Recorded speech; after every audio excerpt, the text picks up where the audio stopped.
भारत माता की, छत्तीसगढ़ महतारी की, छत्तीसगढ़ महतारी की। आदरणीय मुख्यमंत्री जी के संदेश के वाचन करे ले पहली मोर दिल के उद्गार ला दो शब्द में मैं बताना चाहत हूँ।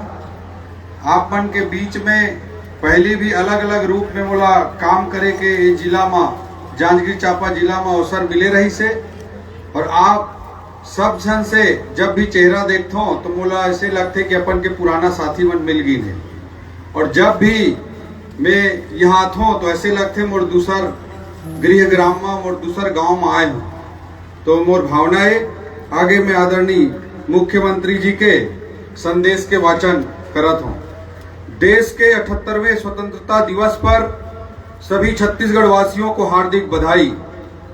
आज स्वतंत्रता दिवस की इस मंगल बेला में हम सभी स्वाधीनता का सुख साझा कर रहे हैं। हमको यह आजादी अंग्रेजी साम्राज्यवाद के विरुद्ध हमारे पूर्वजों के कठिन संघर्ष और बलिदान के बूते मिल पाई है।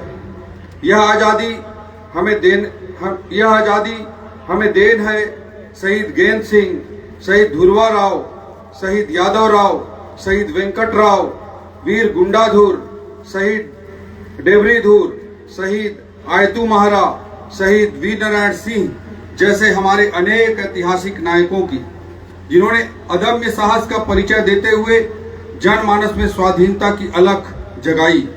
महात्मा गांधी जी के नेतृत्व में पूरे देश के स्वाधीनता सेनानियों के साथ ही छत्तीसगढ़ के स्वतंत्रता संग्राम सेनानियों ने भारत माता की स्वतंत्रता की बेड़ियों को तोड़ने के लिए जो अनथक मेहनत की, उसके सुखद परिणाम स्वरूप आज हम स्वतंत्र वातावरण में सांस ले रहे हैं। स्वतंत्रता के साथ ही बाबा साहेब डॉक्टर भीमराव अंबेडकर के नेतृत्व में संविधान निर्माण का काम संपन्न हुआ, जो आज प्रकाश स्तंभ की तरह देश के लोकतंत्र को निरंतर आगे बढ़ने की राह दिखा रहा है। वर्षों पहले बाबा गुरु घासीदास जी ने समता मूलक समाज का आदर्श हम सबके सामने रखा था, जो बाबा साहेब द्वारा निर्मित संविधान में फलीभूत हुआ। उनके संविधान में कबीर की वाणी का सार भी है, जो भारत के नागरिकों को अभिव्यक्ति की स्वतंत्रता के साथ साथ समानता प्रदान करती है। आज के दिन हम उन पूर्वजों के प्रति भी कृतज्ञता व्यक्त करते हैं, जिन्होंने आपातकाल के कठिन दौर में संविधान की मशाल को बुझने नहीं दिया। देश भर में हजारों लोकतंत्र सेनानियों ने इमरजेंसी का विरोध किया और इसके प्रतिरोध में जेल की सजा और अन्य यातनाएं भुगती। अगले वर्ष 25 जून को इमरजेंसी के 50 बरस पूरे हो जाएंगे। इस वर्ष आपातकाल स्मृति दिवस के अवसर पर 25 जून के दिन हमें अपने प्रदेश के लोकतंत्र सेनानियों का आशीर्वाद मिला है। मुझे यह कहते हुए प्रसन्नता हो रही है कि अपने लोकतंत्र सेनानियों के प्रति कृतज्ञता ज्ञापित करने हेतु पिछले 5 वर्षों से रुकी हुई उनकी सम्मान निधि हमारी सरकार द्वारा पुनः प्रारंभ की गई है। आज के दिन हम अपने उन जवानों के प्रति भी कृतज्ञता व्यक्त करते हैं, जो हमारे प्रदेश में लोकतंत्र विरोधी नक्सलवादी आतंकवाद से पूरे साहस और जज्बे के साथ मुकाबला कर रहे हैं। बीते 8 महीनों में हमारे जवानों ने अदम्य साहस का परिचय देते हुए 146 नक्सलियों को मार गिराया है। इस दौरान हमने 32 नए सुरक्षा कैंप खोले हैं और आने वाले दिनों में 29 नए कैंप शुरू करने जा रहे हैं। आज कई वर्षों बाद क्षेत्र की जनता सुरक्षित महसूस कर रही है, जिसका कारण हमारे वीर जवानों की मेहनत व पराक्रम है। नक्सलवादी घटनाओं से निपटने के लिए अनुसंधान और अभियोजन की कार्रवाई और भी प्रभावी रूप से हो सके, इसके लिए हमने राज्य अन्वेषण एजेंसी SIA का गठन किया है। बस्तर की जनता नक्सलियों से त्रस्त हो चुकी है और विकास के मार्ग पर सरपट दौड़ने को तैयार है। अंदरूनी क्षेत्रों में नए कैंपों का विस्तार कर लोगों को आतंक से मुक्ति देने के साथ ही इन क्षेत्रों में बुनियादी सुविधाएं सुनिश्चित करने का काम भी युद्ध स्तर पर किया जा रहा है। इसके लिए हमने नियत नेल्ला लार योजना शुरू की है। इस शब्द का अर्थ है आपका अच्छा गांव। विशेष पिछड़ी जनजातियों के हितग्राहियों के लिए आरंभ की गई पीएम जनमन योजना की तरह इस योजना से कैंपों के निकट 5 किलोमीटर की परिधि के गांवों में 17 विभागों की 53 हितग्राही मूलक योजनाओं एवं 28 सामुदायिक सुविधाओं का लाभ लोगों को दिया जा रहा है। इन गांवों में पहली बार लोगों के आयुष्मान कार्ड बने हैं। वे शिक्षा और स्वास्थ्य संबंधी सरकार की लोक हितकारी योजनाओं का लाभ अब उठा रहे हैं। उनके जीवन में सुशासन का नया सवेरा आया है। हमें अपने जवानों के साथ अपने किसानों पर भी गर्व है। उनके श्रम से छत्तीसगढ़ महतारी का धान का कटोरा भरा पूरा रहता है। प्रधानमंत्री मोदी जी की गारंटी के अनुरूप हमने अन्नदाताओं की सुख समृद्धि को सर्वोच्च प्राथमिकता में रखा है। पूर्व प्रधानमंत्री और हमारे प्रेरणा पुंज अटल जी के जन्मदिन सुशासन दिवस के अवसर पर हमने राज्य के 13 लाख किसानों के बैंक खाते में 3,716 करोड़ रुपए का बकाया धान बोनस अंतरित किया। हमने अपने वायदों को पूरा करते हुए किसानों से 3100 रुपए प्रति क्विंटल की दर से और 21 क्विंटल प्रति एकड़ के मान से धान खरीदी की। प्रदेश में रिकॉर्ड 145 लाख मीट्रिक टन धान खरीदी की गई। किसानोन को समर्थन मूल्य की 32,000 करोड़ रुपए की राशि के साथ ही कृषक उन्नति योजना के अंतर्गत प्रदेश के 24,75,000 किसानों को अंतर की राशि 13,320 करोड़ रुपए अंतरित किए गए। इस प्रकार हमारे अन्नदाताओं के खाते में सरकार ने धान खरीदी और बकाया बोनस मिलाकर लगभग 49,000 करोड़ रुपए अंतरित किए हैं। भूमिहीन किसानों को हमने दीनदयाल उपाध्याय कृषि मजदूर कल्याण योजना के अंतर्गत 10,000 रुपए वार्षिक सहायता राशि देने का निर्णय लिया है। प्रदेश में कृषि हितैषी नीतियों की वजह से खेती किसानी में रौनक लौट आई है और किसानों के चेहरों पर मुस्कान नजर आ रही है। आज हमारे गांव आर्थिक रूप से संपन्न नजर आते हैं। एक लोक कल्याणकारी सरकार के लिए इससे बढ़कर संतोष की बात और कुछ नहीं हो सकती। छत्तीसगढ़ को गढ़ने और संवारने में मातृशक्ति की अहम भूमिका है। हम उनके योगदान का वंदन करते हैं। हमारे छत्तीसगढ़ में तीज त्योहार की परंपरा है। तीजा के मौके पर भाई अपनी बहनों को भेंट देते हैं। प्रदेश की माताओं बहनों को महतारी वंदन योजना के रूप में यही भेंट हम प्रदान कर रहे हैं। 10 मार्च 2024 के दिन प्रधानमंत्री श्री नरेंद्र मोदी जी ने वर्चुअल समारोह में 70 लाख माताओं बहनों के खाते में महतारी वंदन योजना की पहली किस्त के रूप में 1,000 रुपए की राशि अंतरित की। अब तक इस योजना की 6 किस्त जारी की जा चुकी है। हमारी माताएं बहनें इससे आर्थिक रूप से सक्षम व आत्मनिर्भर हुई हैं। वे इस राशि का उपयोग अपनी इच्छा अनुसार बच्चों की पढ़ाई एवं घर के बजट को व्यवस्थित करने में कर रही हैं, जिससे उन्हें आर्थिक संबल मिल रहा है। जब हम बेटियों को मजबूत करते हैं तो पूरा परिवार मजबूत होता है और मजबूत परिवार से ही मजबूत समाज और मजबूत राष्ट्र का निर्माण होता है। महिलाओं के आर्थिक सामाजिक सशक्तिकरण से निश्चित ही विकसित छत्तीसगढ़ की आधारशिला मजबूत हो रही है। एकात्म मानववाद के प्रणेता पंडित दीनदयाल उपाध्याय ने हमारे समक्ष अंत्योदय के लिए कार्य करने का आदर्श रखा है। समाज के सबसे आखिरी व्यक्ति के उत्थान और विकास को सुनिश्चित करने के इसी लक्ष्य के अनुरूप हम अनथक कार्य कर रहे हैं। अंत्योदय एवं प्राथमिकता राशन कार्ड धारी 68 लाख परिवारों को अगले 5 सालों तक हमारी सर्वोच्च प्राथमिकता है। इसमें सबसे पहले सबको आवास सुनिश्चित कराने की जिम्मेदारी है। मैं पिछले 3 दशकों से विशेष पिछड़ी जनजाति पहाड़ी कोरबा के निकट संपर्क में रहा हूँ। मैंने देखा है घास फूस के आवास में रहने वालों का दर्द क्या होता है। जब हमारे यशस्वी प्रधानमंत्री पीएम आवास योजना लेकर आए तो प्रदेश के लाखों परिवारों को उम्मीदें जगी, लेकिन पिछले 5 सालों में प्रदेश के 18 लाख जरूरतमंद परिवारों के आवास का सपना पूरा नहीं हो सका। हमने संकल्प लिया कि हम इन 18 लाख परिवारों की पीड़ा को दूर करेंगे। शपथ लेने के अगले दिन ही हमारी सरकार ने इनके आवास के सपने को पूरा करने की राह खोल दी। इसके साथ ही सामाजिक आर्थिक सर्वेक्षण में चिन्हांकित 47,090 आवासहीन परिवारों को आवास स्वीकृत करने का निर्णय भी हमने मुख्यमंत्री आवास योजना के तहत लिया है। सबको आवास के साथ ही सबको शुद्ध पेयजल उपलब्ध कराने माननीय प्रधानमंत्री मोदी जी ने जल जीवन मिशन भी आरंभ किया है। प्रदेश में इसके क्रियान्वयन की दिशा में हम तेजी से काम कर रहे हैं।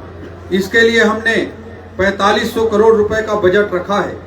प्रदेश में भूजल की समस्या वाले गांवों में जल जीवन मिशन के अंतर्गत मल्टी विलेज स्कीम के माध्यम से पेयजल आपूर्ति का काम शुरू हो गया है।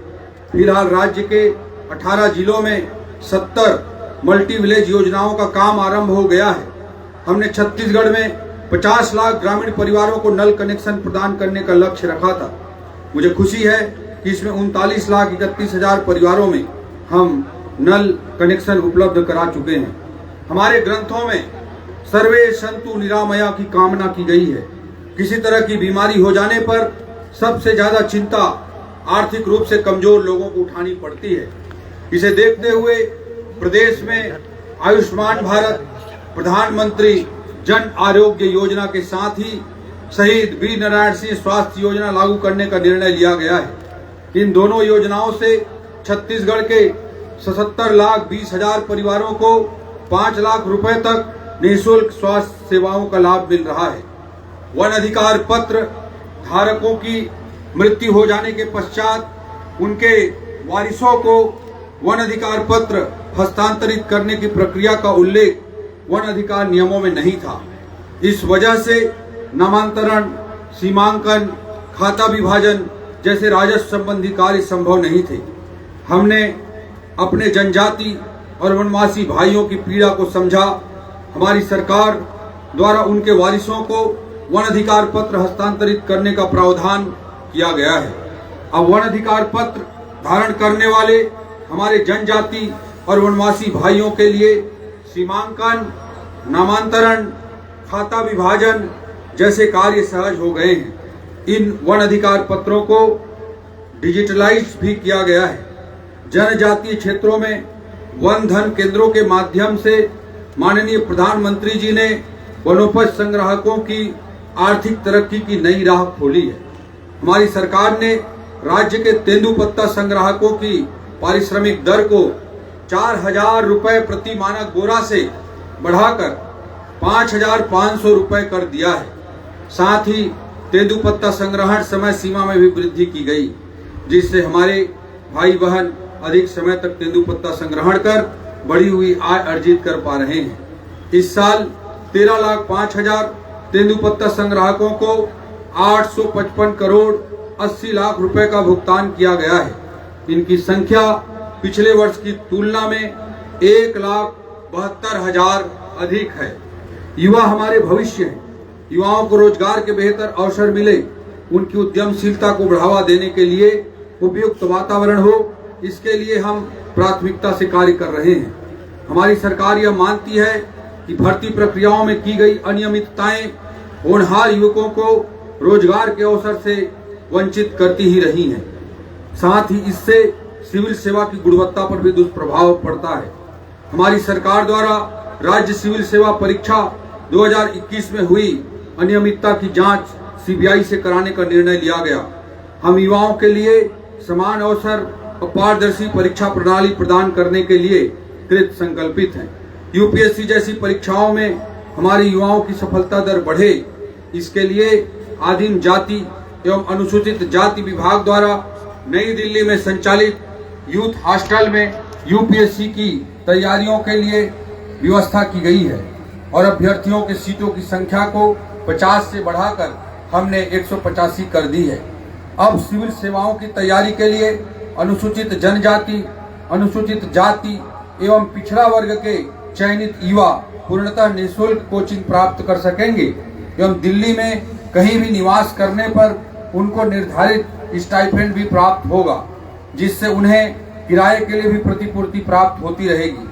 हमने शासकीय सेवाओं हेतु आयोजित परीक्षा में सम्मिलित होने की अधिकतम आयु सीमा में 5 वर्ष की छूट प्रदान की है। इससे प्रदेश के लाखों युवाओं को प्रतियोगी परीक्षा में सम्मिलित होने का अवसर प्राप्त हुआ है। राजधानी के नालंदा परिसर की तरह ही 13 और नगरीय निकायों में सर्व सुविधा युक्त लाइब्रेरी भी तैयार की जाएगी। युवाओं के लिए खेल की सर्वोत्तम अधोसंरचना तैयार करने की दिशा में हमारी सरकार द्वारा गहन प्रयास किया जा रहा है। साथ ही प्रदेश के पारंपरिक खेलों को बढ़ावा देने के लिए हमने छत्तीसगढ़ क्रीड़ा प्रोत्साहन योजना प्रारंभ करने का निर्णय लिया है। रायगढ़ जिले में indoor stadium complex, hockey astroturf मैदान एवं synthetic athletic track 31 crore 50 lakh रुपए की लागत से बनाया जाएगा। वहीं बलौदाबाजार जिले में 14 करोड़ की लागत से इंडोर स्टेडियम का निर्माण किया जाएगा। जसपुर जिले के कुनकुरी में 33 करोड़ 60 लाख रुपए की लागत से आधुनिक खेल स्टेडियम का निर्माण किया जाएगा। निश्चित रूप से हमारी सरकार युवाओं की उन्नति के लिए हर अवसर प्रदान करेगी, यह हमारा संकल्प है। रोजगार के बेहतर अवसर अच्छी शिक्षा से उत्पन्न होते हैं। प्रदेश की शिक्षा व्यवस्था की नींव को ठोस करने का काम हमने शुरू कर दिया है। इसके लिए प्रदेश में राष्ट्रीय शिक्षा नीति 2020 को लागू किया गया है। छत्तीसगढ़ अपनी बोली भाषा की विविधता से समृद्ध है। हमारे यहाँ कहावत प्रचलित है, कोस कोस माँ पानी बदले 4 कोस माँ बानी। प्रारंभिक आयु में बच्चे सबसे ज्यादा अपनी मातृभाषा में सीखते हैं। इसके चलते ही हमने नई शिक्षा नीति के तहत 18 स्थानीय भाषाओं में प्राइमरी स्कूल में पढ़ाई कराने का निर्णय लिया है। इससे बच्चों का अपनी भाषा से अनुराग भी बढ़ेगा तथा अपनी नई पीढ़ी अपनी जड़ों से भी जुड़ी रहेगी। स्कूलों की अधोसंरचना को बेहतर करने एवं यहाँ शैक्षणिक सुविधाओं के विस्तार के लिए प्रथम चरण में प्रदेश के 211 स्कूलों में पीएम श्री योजना प्रारंभ की गई है। इन स्कूलों को मॉडल स्कूल के रूप में विकसित किया जाएगा। तीसरे चरण में हमें 52 स्कूलों की स्वीकृति मिली है। हम ग्रीन स्कूल तैयार कर रहे हैं। स्कूलों में स्थानीय भाषाओं के साथ रोबोटिक्स, आर्टिफिशियल इंटेलिजेंस जैसे विषय भी पढ़ाए जा रहे हैं ताकि विद्यार्थी नए समय के अनुरूप स्वयं को तैयार कर सके। प्रदेश के स्कूलों में न्योता भोज का आयोजन भी शुरू किया गया है। इसमें जन्मदिन जैसे विशेष अवसरों पर स्कूली बच्चों को पौष्टिक भोजन उपलब्ध कराने समाज की सहभागिता सुनिश्चित की गई है। इससे बच्चों का पोषण का विकास तो होता ही है, सामुदायिक भावना का भी विकास होता है। पेरेंट्स टीचर मीटिंग के माध्यम से बच्चों के सर्वांगीण विकास की दिशा में हम काम कर रहे हैं। राष्ट्रीय शिक्षा नीति को हमने उच्च शिक्षा में भी अपनाया है। इसके चलते हमारे पाठ्यक्रम रचनात्मक होने के साथ ही रोजगार मूलक भी होंगे ताकि नए समय की जरूरतों के अनुरूप मानव संसाधन उपलब्ध कराए जा सकें और युवाओं को बेहतर रोजगार मिल सके। उच्च शिक्षा में गुणवत्ता सुनिश्चित करने एवं नवाचारों को बढ़ावा देने के लिए हमने छत्तीसगढ़ उच्च शिक्षा मिशन का गठन किया है। हम आईआईटी की तर्ज पर प्रदेश की हर लोकसभा क्षेत्र में प्रौद्योगिकी संस्थान आरंभ करने जा रहे हैं। इसके लिए पहले चरण में रायपुर, रायगढ़, बस्तर, कबीरधाम और जसपुर में इनकी स्थापना की जाएगी। प्रदेश के स्वास्थ्य सुविधाओं की स्थिति को मजबूत करने मेडिकल शिक्षा का लगातार विस्तार जरूरी है। हमने संभाग स्तर पर एम्स की तर्ज पर Chhattisgarh institute of medical sciences CIMS आरंभ करने का निर्णय लिया है। रायपुर में मेकाहारा तथा बिलासपुर में सिम्स के भवन विस्तार तथा अन्य सुविधाओं पर काम आरंभ कर दिया गया है। युवाओं को बड़े पैमाने पर रोजगार प्रदान करते हुए अर्थव्यवस्था को तेज रफ्तार देने हेतु हम प्रदेश की नई औद्योगिक नीति तैयार कर रहे हैं। इसके लिए हम देश की जानी मानी विशेषज्ञ संस्थाओं तथा उद्योग संगठनों की सलाह लेकर कार्य कर रहे हैं। औद्योगिक अवसरों को आगे बढ़ाने, देश दुनिया में जो नवाचार प्रारंभ किए गए हैं उन्हें राज्य की स्थिति के अनुरूप लागू करने छत्तीसगढ़ आर्थिक सलाहकार परिषद के गठन का निर्णय भी हमने लिया है। राज्य में निवेश का बेहतर माहौल हो, इसके लिए हमने सिंगल विंडो सिस्टम को विनीकृत किया है। इससे उद्यमियों को अनापत्ति प्रमाण पत्र तथा अन्य क्लियरेंस के लिए सरकारी कार्यालयों के चक्कर नहीं लगाने पड़ेंगे। प्रधानमंत्री श्री नरेंद्र मोदी जी के कार्यकाल में जिस तरह से छत्तीसगढ़ में नेशनल हाईवे, एयरपोर्ट और रेलवे कनेक्टिविटी के क्षेत्र में महत्वपूर्ण कार्य हुए हैं, उससे छत्तीसगढ़ अब निवेश के लिए सबसे आदर्श जगह बन गया है। यहाँ प्रचुर खनिज संसाधन, कानून व्यवस्था की बेहतर स्थिति और कुशल मानव संसाधन के बूते उद्योगों के फलने फूलने की प्रचुर संभावनाएं हैं। प्रदेश की भौगोलिक विविधता को देखते हुए हमने सभी क्षेत्रों के आर्थिक विकास के लिए रणनीति तैयार की है। बस्तर और सरगुजा में हम वनोपज प्रसंस्करण केंद्रों, इको टूरिज्म, नेचुरोपैथी आदि पर जोर दे रहे हैं। नवा रायपुर को हम IT हब तथा इनोवेशन हब के रूप में विकसित कर रहे हैं। राजधानी के समुचित विकास के लिए यहाँ हम उद्यम के अवसरों को बढ़ावा देने हम नेशनल कैपिटल रीजन NCR की तर्ज पर स्टेट कैपिटल रीजन SCR विकसित करने जा रहे हैं। कोरबा बिलासपुर इंडस्ट्रियल कॉरिडोर बनाने का निर्णय हमने लिया है। इसके अतिरिक्त इसके अस्तित्व में आने पर इन क्षेत्रों में औद्योगिक विस्तार और भी तेज हो जाएगा। उद्यमी युवाओं को छत्तीसगढ़ उद्यम क्रांति योजना के माध्यम से 50% सब्सिडी के साथ हम ब्याज मुक्त ऋण प्रदान करेंगे। हमारी सरकार पूर्व प्रधानमंत्री भारत रत्न श्रद्धेय स्वर्गीय श्री अटल बिहारी वाजपेयी जी द्वारा दिखाई गई सुशासन की राह पर चलकर छत्तीसगढ़ को संवार रही है। सुशासन के मूल्यों को क्रियान्वित करने हमने सुशासन एवं अभिसरण विभाग का गठन किया है। यह विभाग शासन प्रशासन के हर स्तर पर पारदर्शिता, नवाचार और सुशासन का कार्य क्रियान्वयन सुनिश्चित कर रहा है। योजनाओं के जमीनी क्रियान्वयन की प्रभावी मॉनिटरिंग के लिए हमने अटल मॉनिटरिंग ऐप भी तैयार किया है। प्रशासन के हर स्तर पर पारदर्शिता लाने के लिए हम विभागों में 266 करोड़ रुपए की लागत से IT टूल्स का इस्तेमाल करने जा रहे हैं। इन्हें अपनाने से मानवीय त्रुटि एवं कूट रचना की आशंका समाप्त हो जाएगी। यह पारदर्शिता की ओर सरकार द्वारा उठाया गया सबसे बड़ा कदम है। भ्रष्टाचार के प्रति जीरो टॉलरेंस की हमारी नीति को कार्यान्वित करने में इससे बड़ी मदद मिल रही है। गवर्नेंस के हर हिस्से में हम पारदर्शिता सुनिश्चित कर रहे हैं। खनिजों के परिवहन में हमने मैनुअल पद्धति को समाप्त कर दिया है और ट्रांजिट पास जारी करने की व्यवस्था पुनः प्रारंभ कर दी है। इसी तरह सरकारी खरीदी में पारदर्शिता सुनिश्चित करने के लिए हमने जैम पोर्टल के माध्यम से खरीदी का निर्णय लिया है। आबकारी नीति में पारदर्शिता लाने तथा भ्रष्टाचार को समाप्त करने पुरानी व्यवस्था के स्थान पर सीधे कंपनियों से खरीदी का निर्णय लिया गया है। राजस्व संबंधी प्रकरणों के त्वरित और समय सीमा में निराकरण के लिए हमने तहसीलदारों के अधिकारों का विस्तार किया है। नाम, जाति, पता की त्रुटि, सिंचित असिंचित रकबा, कैफियत त्रुटि, एक फसली बहुफसली त्रुटि को सुधारने का अधिकार तहसीलदार को दिया गया है, जिससे राजस्व संबंधी परेशानी झेल रहे लोगों की दिक्कत दूर हो रही है। केंद्र की तर्ज पर राज्य नीति आयोग का गठन किया गया है। हमारे यशस्वी प्रधानमंत्री श्री नरेंद्र मोदी जी ने आजादी के 100 वर्ष पूरे होने पर वर्ष 2047 तक देश को विकसित राष्ट्र बनाने का संकल्प लिया है। इसके लिए एक रोड मैप तैयार किया है। हमारी सरकार भी इससे कदम ताल करते हुए विकसित छत्तीसगढ़ का संकल्प लेकर आगे बढ़ रही है। इसके लिए राज्य नीति आयोग द्वारा अमृतकाल छत्तीसगढ़ विजन @2047 तैयार किया जा रहा है। हमारी दिशा स्पष्ट है, नियत साफ है और हौसला पर्वत जैसा है। निश्चित ही आप सभी की भागीदारी के साथ अमृतकाल छत्तीसगढ़ विजन @2047 पर काम कर हम विकसित छत्तीसगढ़, विकसित भारत के निर्माण का संकल्प पूरा करेंगे। छत्तीसगढ़ या लोगों की पहचान देश दुनिया में सहज सरल लोगों के रूप में है। यह हमारी सबसे बड़ी ताकत है। हम मेहनत का लोग हैं, ईमानदारी से काम करते हैं। यह हमारे सांस्कृतिक मूल्य हैं। इन्हें सहेज कर रखना हमारी बड़ी जिम्मेदारी है। अपनी बोली, भाषा, तीज त्योहार, खान पान को सहेजते हुए आने वाली पीढ़ी को इनसे परिचित कराते हुए हमें निरंतर आगे बढ़ना है। जलवायु परिवर्तन के संकट को देखते हुए हम सबका कर्तव्य है कि पर्यावरण को बेहतर बनाने में अपनी भागीदारी दें। प्रधानमंत्री श्री नरेंद्र मोदी जी ने एक पेड़ मां के नाम अभियान आरंभ किया है। मैंने अपने गृहग्राम बगिया में इस अभियान के तहत रुद्राक्ष का पौधा लगाया है। रायपुर में मुख्यमंत्री निवास में मैंने दहीमन का पौधा लगाया है। आप भी एक पौधा जरूर लगाएं, यह आग्रह है। यह हमारी पुण्य भूमि का परम सौभाग्य है कि श्री राम हमारे भांजे हैं और उनकी कर्म भूमि भी छत्तीसगढ़ है। मनेन्द्रगढ़, चिरमिरी, भरतपुर जिले के सीतामढ़ी, हरचौका से लेकर सुकमा के इंजरम तक कण कण श्री राम के वनवास काल का साक्षी है। हमारी धरती माता सबरी की पुण्य भूमि है।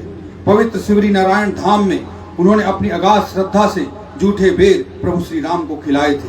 वनवास के दौरान बिताए गए 14 वर्षों में से 10 वर्ष प्रभु श्री राम ने हमारे छत्तीसगढ़ में ही बिताए हैं। रामायण के प्रसंग जनजातीय लोगों से प्रभु श्री राम के अद्भुत स्नेह और तथा प्रभु श्री राम के जनजातीय लोगों के प्रति गहन अनुराग और समर्पण से भरे पड़े हैं। हम जब भी इन प्रसंगों को सुनते हैं भाव विभोर हो जाते हैं। हम धन्य हैं कि हमारा जन्म इस पुण्य भूमि में हुआ है। यह सौभाग्य हमें श्री राम के आदर्शों पर चलकर निरंतर काम करने की प्रेरणा देता है। 500 वर्षों के अहिंसक संघर्ष की पूर्णाहुति अयोध्या धाम में श्री राम लला के भव्य मंदिर निर्माण के रूप में हुई। अपने भांचा राम के दर्शन के लिए छत्तीसगढ़ का हर नागरिक उत्सुक है। अयोध्या धाम श्री राम लला दर्शन योजना के माध्यम से हम हजारों राम भक्तों को उनके आराध्य दर्शन के लिए पूर्णतः निःशुल्क भेजने का माध्यम बने हैं। यह पुण्य अवसर हमें श्री राम लला ने दिया है। तुलसीदास जी ने लिखा है, दैहिक दैविक भौतिक तापा, राम राज्य नहीं काहू ही व्यापा। भगवान श्री राम ने एक आदर्श राज्य की स्थापना की।